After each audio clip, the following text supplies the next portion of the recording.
Good day. This is Terry Difazio, and you're watching Dial It Up.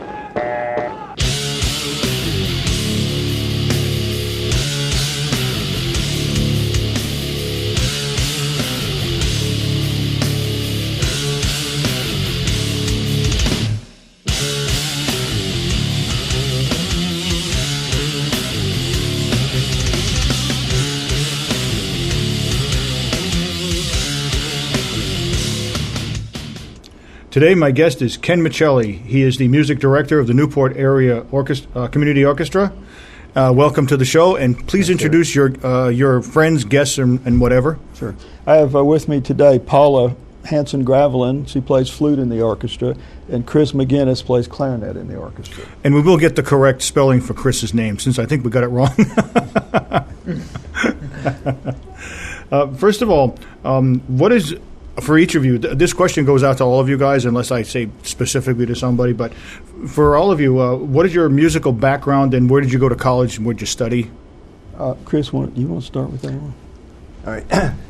Well, I started playing clarinet as a fairly young person, maybe about the age of 10 or so, and I enjoyed it, and I played quite a bit, and I was played first clarinet all through high school. And when I went to college, I went to the University of Pennsylvania. I studied electrical engineering. Aha, an Ivy Leaguer. I knew it. By the way, my grandson's attending Dartmouth. Oh, very good, very good. So you know those Ivy Leaguers, you know. Yes, I do. Please continue. And I was in the marching band and the concert band my freshman year, but I kind of lost interest, and basically I put the clarinet down at the age of 18. I wasn't quite 19 then. And I went a long time without playing it, and finally picked it up 49 years later. No kidding. Yeah. And I played by myself for a little while in order to get back a little bit of ability. And then I joined the Wind Symphony, the Northeast Kingdom Wind Symphony. Played there for about a year or two. And at that point, there was a fellow from Georgia who had been playing the baritone horn, and he made an announcement after the performance, after the rehearsal, and he said, "If there's anybody interested in joining a fledgling orchestra, we'd love to have you." So I mentioned it that I'd be interested to him, and I joined the other handful of people at a rehearsal, and it's ballooned since then. We've got quite an orchestra. So how many years did you attend Penn? 5 years. 5 years, okay. 5 years at Penn, and then I went to, did graduate courses for about 4 years at some point after that. And then I was working for RCA in engineering, and they asked if anybody would be interested in going into patent law. And so I said yes, and they sent me to law school. So I spent 3.5 years at New York Law School, got my law degree, and became a patent attorney. Oh, cool. Did you find that would help you with getting copyrights for music or anything, or not? It taught me to respect copyrights and shudder when somebody says, "Oh, I'll just Xerox a half a dozen copies of this music." Yeah, right. Yes. And you?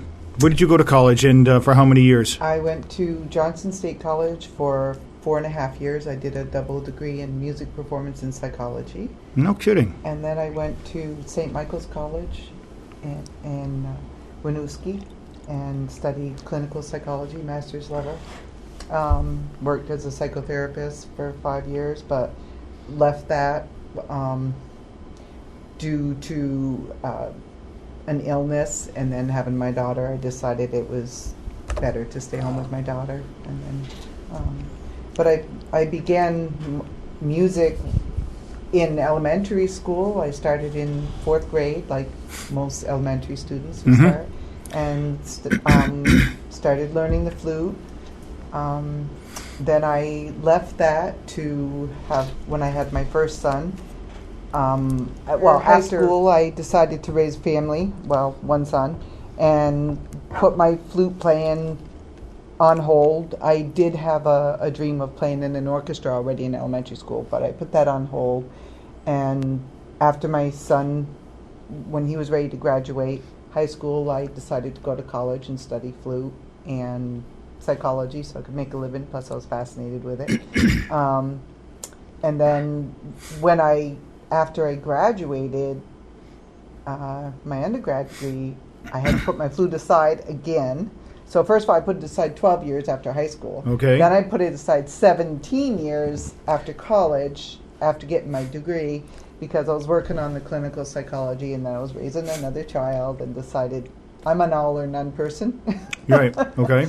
So, and then I met Mr. Michelli here when I was at the gallery in Newport. I had an art display there and saw the little chamber group. I think you were in it too. Probably. Got excited, said there's an orchestra in Newport. Uh-huh. I was really surprised and extremely excited, and said that I would like to join eventually. At the time I was too busy. So I saw Ken again another time, and he said that he did have an opening for another flute player, so I decided to join. And after 17 years, 29 years since school, that I hadn't played, just a little bit in between, I'm back at it, and I have no plans on stopping again. So, so it's been almost 3 years since I've been playing again. Just to let you know, I graduated from Johnson State also in 1996. 1996. Yeah, I did the adult degree program. I didn't graduate age appropriate. You would have been going the same time I was. Yeah, I was doing the adult degree program off campus thing. Oh, I think I did one class on campus, but I'm glad to see that they were offering that, because I know that they offer dance and other things like that. I didn't realize they were that big into the arts, but I'm glad that they are. Oh, yeah. Well, I was at Johnson. I had the opportunity to play in concert band with my flute. I played in a jazz band with my flute and saxophone. I played in funk fusion with my flute, funk flute, and keyboards. And in between was traveling back and forth to Burlington, doing some music down there. And but yeah, Johnson has a wide variety of opportunities for those who want to study music, more than what most people realize. So being a flute player, this is the definitive question I have to ask you. What is your impression of Ian Anderson? Ian Anderson? Oh, Jethro Tull. Yes. I actually just purchased a book on Ian Anderson so really? that I can study his technique. Shh, don't tell the maestro. It says right in the book that if you are a serious flute player, you might want to be careful about adopting these patterns of behavior with your flute. So, but it'll be fun just to. I remember that first album they ever came out with was 1969. Yeah. It wasn't. I don't know if it was a stand-up album or what. Anyways, the first time I heard it was like, wow, this is rather interesting. They've got a fairly hard rocking band with a flute player. I thought it was pretty interesting. Well, thank you, Ken. How about you? Where did you go to school, and for how many years? I went to LSU in Baton Rouge, and we can never tell by your slight accent. never tell. Well, I'm from the South, no doubt about it. But I got my bachelor's degree in music education at LSU, and then I went on to get a master's degree in trombone. Oh, okay. Same school. I studied summer at Eastman School of Music in Rochester, and then I studied at Georgia State, some graduate work at Georgia State in Atlanta. For a whole year, I think. There's a whole 2 semesters. But after that, I began teaching elementary band. So I taught for about 10 or 11 years that, and then. And where would you teach that, Ken? That was in Georgia. Okay. Throughout Georgia, basically. But I don't know. I kind of, after that length of time, I just decided to try something different. So I decided I always liked retail work, so I just ventured into music retail. So. Oh, okay. So you were selling band instruments? Yeah, retail store management. Oh. visiting schools, band directors, traveling salesman kind of thing. So, Mm-hmm. and I enjoyed that. I did that for a while, and then I decided to start my own business. So I had a piano tuning business, and then I had a computer business after that. So, I don't know, so during all that time, I was away from music for a good while, and so I finally just got back into music a few years ago, actually. I was I played the euphonium, so I was away from that for at least 8 years, and so I decided to get back to practicing that. I started off playing in church, and then I decided to try the orchestra. We started the orchestra actually at our church, the First Universalist Parish in Derbyline. I started the orchestra there with just 4 or 5 members. So, So how many instruments do you play, Ken? I can play most brass instruments, but I really prefer euphonium. Okay. I dabble at others. Can you explain what that is? Euphonium, you said? Euphonium is basically a small tuba. Oh, okay. It's just a miniature tuba, basically. Oh, okay. So. I think I've seen one of those, but I didn't know what it was. Yep. Some people call it a baritone horn. But okay. There's a slight difference between the two. The baritone horn is a smaller bore instrument, and it has 3 valves, whereas the euphonium usually has 4 valves, and it's a larger bore. So. And how many do you play? Well, flute and piccolo. Okay. And then I've played saxophone, which I plan on picking back up again. Oh, okay. Good. And piano a little bit. Yeah, And you, sir? I play the clarinet exclusively. Okay.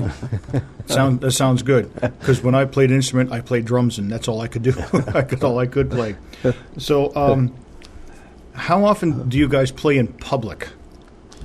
Oh, actually, this year the orchestra, and the ensembles from the orchestra are going to have June 5th for our spring concert will be our 6th performance this year. Oh, and where's that going to be? It's at the United Church in Newport.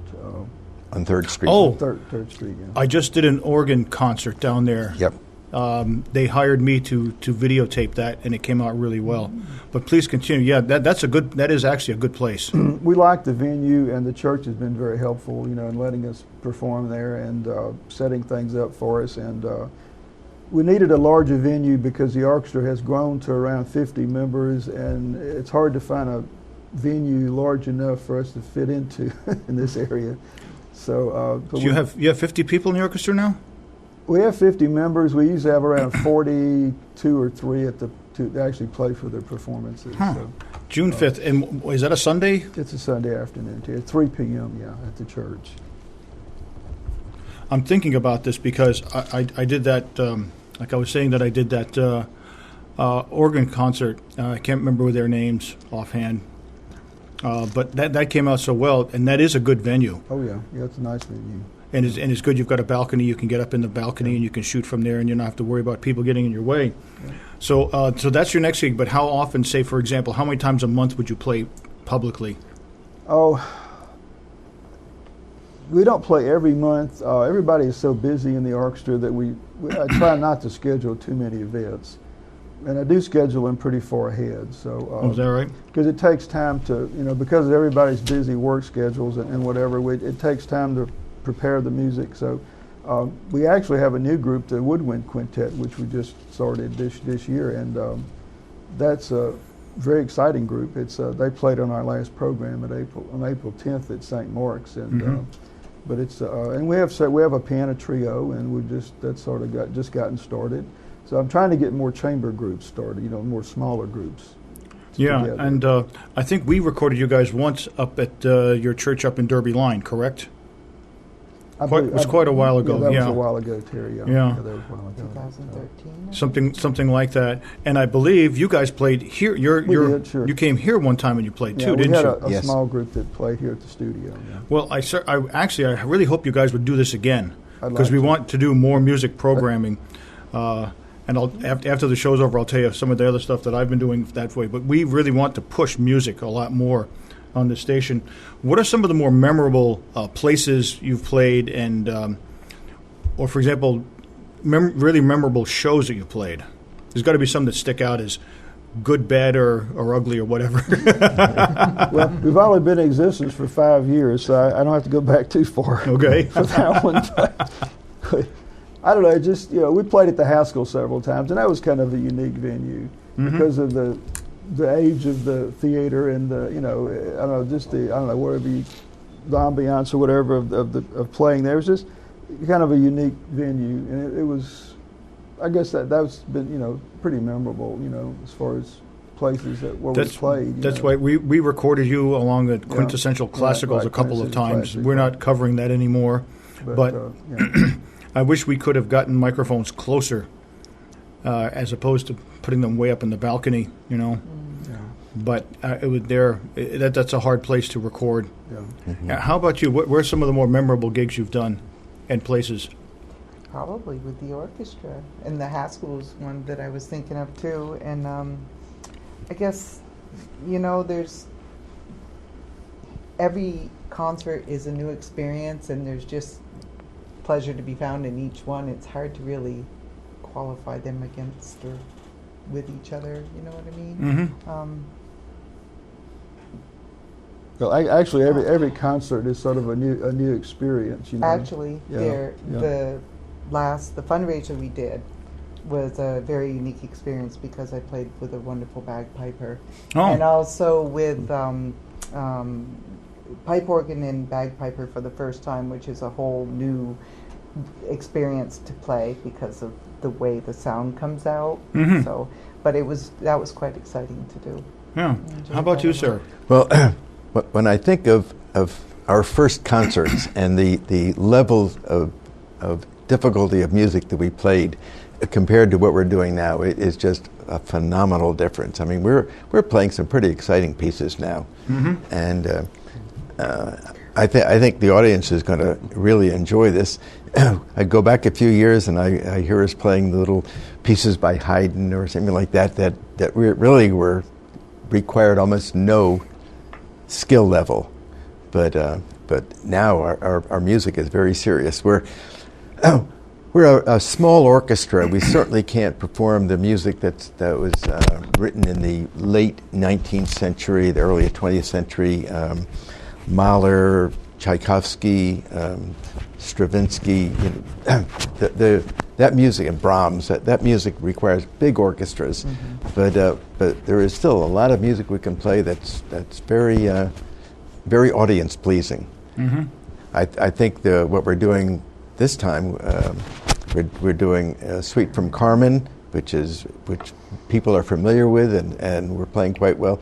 We're doing the overture to a Verdi opera, Nabucco, and I'm very impressed with how we sound in that. And of course, we've got a couple of soloists. We've got Howie Arce on clarinet doing a very difficult piece by Weber, and we have Peter Storings playing a couple of selections from Lieutenant Kiji by Prokofiev. He's playing it on his tenor sax, excuse me, and people are going to enjoy that too. They're going to be familiar with that music too.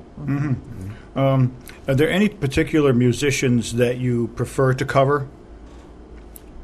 Well, I just listen to music, Terry, and you know, I spend a lot of time on YouTube listening to music. You know, and looking up music on the internet to be sure that it's on our level, because a lot of classical music is quite difficult. And but we always try to play things that we're capable of playing, and just make it just a little more challenging each time for the orchestra. You know, but not too difficult to put it out of reach. You know, for the group. So we try to each concert just, you know, the level ups just a little bit. We up the level of the music just a little bit. You know, you don't have any. You guys have any particular favorites? For example, I used to play in rock bands for years, and there were certain bands that we liked to play, and there are other ones we just didn't care about.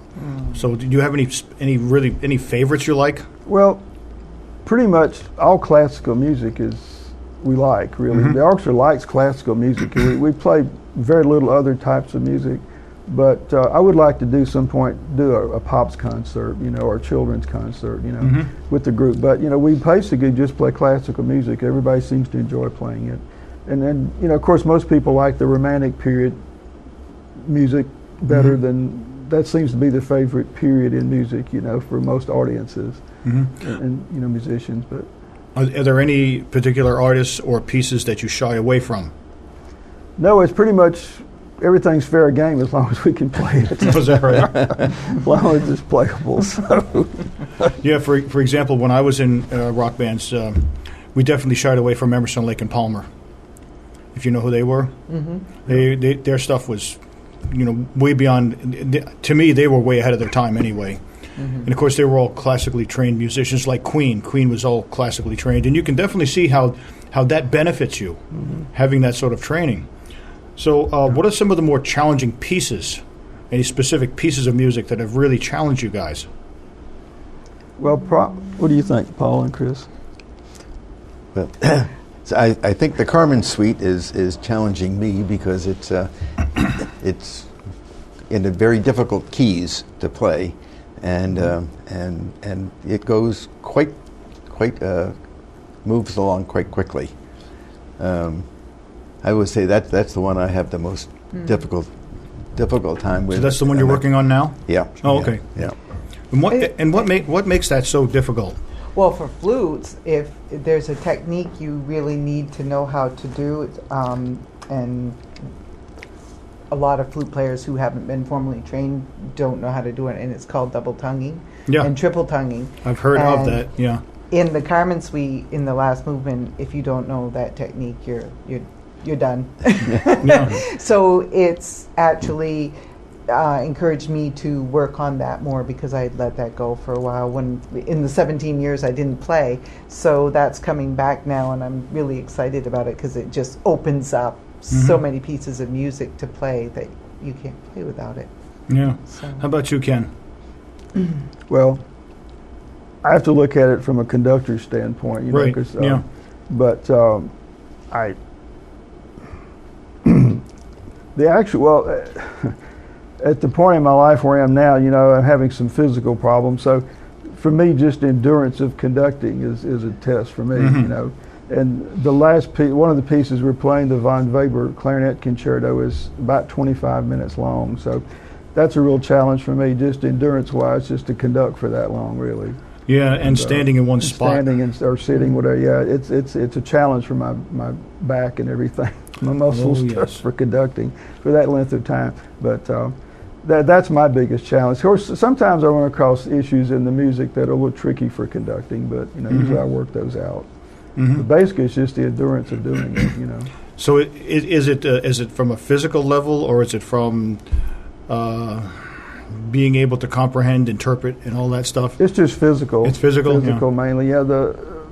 It's most conducting, as long as you don't get into the more difficult contemporary music, it's pretty logically laid out, and you can figure out the conducting patterns or the cues or whatever you need to do.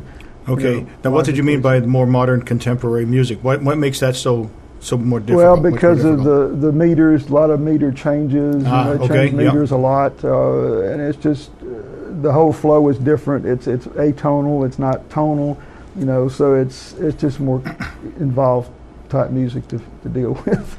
Now I'm going to draw on a little bit of my own experience and just ask you a question that it may be relevant to you guys or not. Do you find yourself playing more in major or minor keys? Because in rock music, your pop music is more major keys, and your hard rock and your heavy metal is more minor keys. So it sounds more ominous. Now, which one do you guys find is used more in the type of music you play? Probably both. Mostly, let's say. Mostly major. Mostly major so far. I enjoy a minor key though.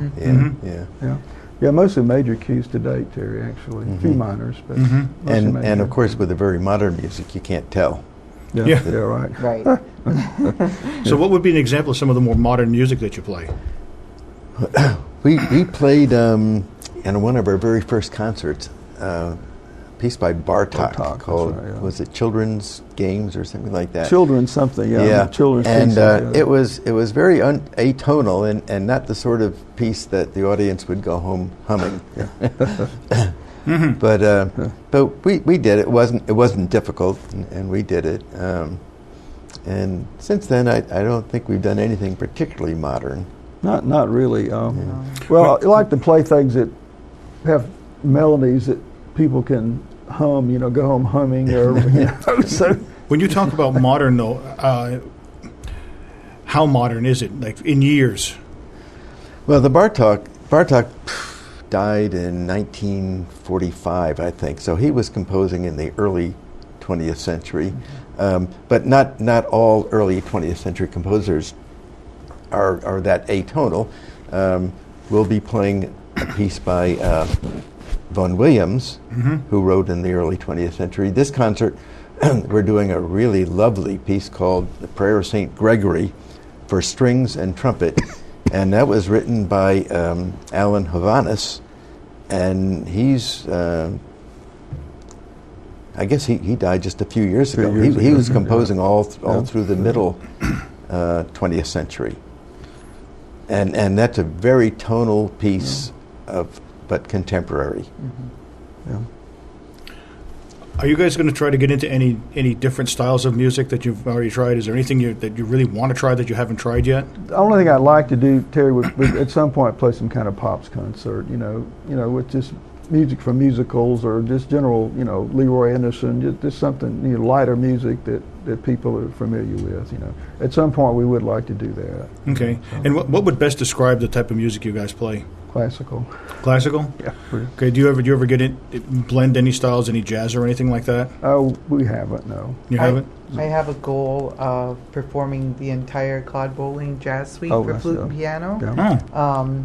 That is flute, piano, bass guitar probably, or it can be the bass, the stand-up, right? And a little bit of jazz drums, brushes. That would be fun to do for a recital or something like that. I need to find the musicians who can play it with me. It's not an easy piece, and it's long. It's about 45 minutes, I think. Oh, is that right? Yeah. At this point, anything like that we would do would probably come, like jazz-wise, would come through a smaller ensemble, Terry, probably not through the orchestra. It's really kind of a fusion between jazz and classical, that piece, I would say. There's a lot of fusion type of music that's coming on today. Bill Prue at the high school, who was going to be a guest in a week or so here, he took a segment of his show and he took 4 hard rock songs and did them with his band, and it actually came out pretty well. Wow. Not the least of which was Iron Maiden and Ozzy Osbourne, the two I can remember, and it sounded great the way they did it. So, not that I'm assuming that you guys would try such a thing, but I mean it's always possible. I was joking around with Ken before we started about Metallica. It's called S&M Symphony and Metallic. Yeah. Music. I don't know if you've heard it. I've heard of it. Yeah, there's a CD of it. When did that come out? Wonderful. In the 90s. Oh, I did see that. I saw it on television. Yeah. They had an orchestra backing them up, correct? Right, and there's a completely. It's all instrumental. Call it Cthulhu. Really should listen to it. I don't think our orchestra is ready for something like that, but it's quite fun. We should talk quite more. Fun. We're almost out of time, but. Emerson, Lake and Palmer did it with a huge symphonic orchestra backing them up. Rainbow did it. There's several other bands have done it. Metallica's done it, and I have been running a concert by a band from the Netherlands called Epica. They used a 50-piece orchestra and a 40-piece chorus, and they're a 5-piece heavy rock band with a female opera singer, and that came out. That was absolutely amazing. I'll let you guys see this sometime. I think you'd enjoy it. I want to really go ahead. Yes. Well, even Yanni. Most people he incorporates. He has rock instruments and he does classical rock fusion. It's really, that's quite nice too. It's amazing when you fuse music types, what you can come up with. Yeah. There's a lot of that. Yeah. I really want to thank you guys for being here, and I'm hoping that you'll come back on again sometime. As a matter of fact, Ken, I think we'd love to have you come back and record again here if you guys would like to do that. I think that'd be great if we did. Yeah, sure. Okay? Okay. This is Terry Difazio for Dial It Up saying thank you for watching, and we'll see you on the flip side.